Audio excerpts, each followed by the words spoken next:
This morning, the book I want to read for you is called True Tales of an Old Bear Hunter, The Life and Adventures of John Gaskins. It was reprinted by the Eureka Springs Historical Museum, and although it's based in northwest Arkansas, in Eureka Springs area, I thought this was a beautiful backdrop this morning for our story. So this is one of the accounts in his book. Squire Haggart, one of my neighbors, always wanted to take a bear hunt with me, so we made arrangements to do. I took all of my dogs with me. It was not long until the dogs struck the track of what we thought was a bear and run it into a den near where the town of Eureka Springs now stands. When we got there, the dogs were in the den fighting. We could not get to them, and so we waited for some time as they came out. We would tie them one by one.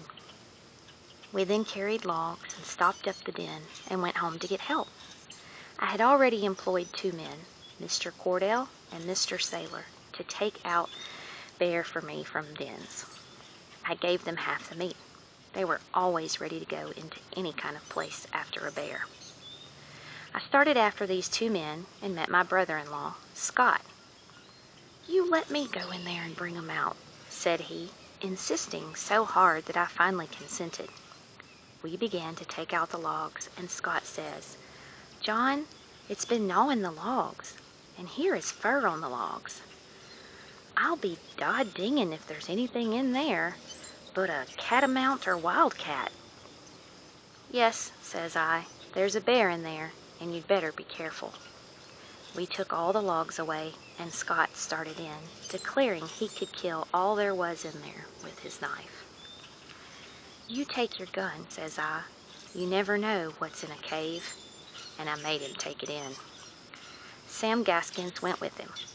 When they got back about 50 feet, all at once they heard a terrible growling and scratching behind some rocks that they could not see over, so they came out.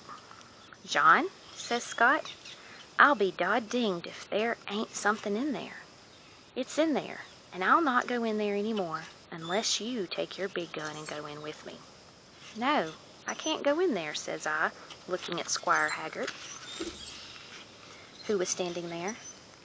"Gaskins," says the squire, "I can't go in there, for I promised my wife last night that I would not go in." "Well then," says I, "we can leave it there and go home." "No, no," says the squire, "we won't do that, John. If you'll go in, I'll go with you." "All right," says I, and we started in together.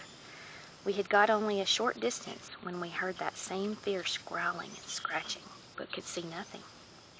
"I think it's a panther," says I, "and some of us will get hurt." Then I turned around and walked out, and they all followed me. We were both afraid to go back.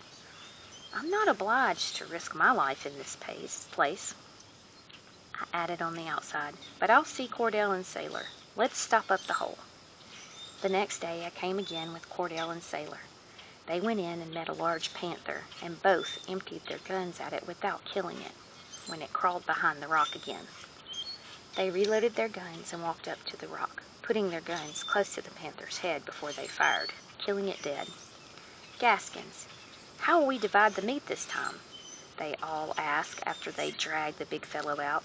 "You can take it all," says I. A few days afterward I saw Squire Haggart.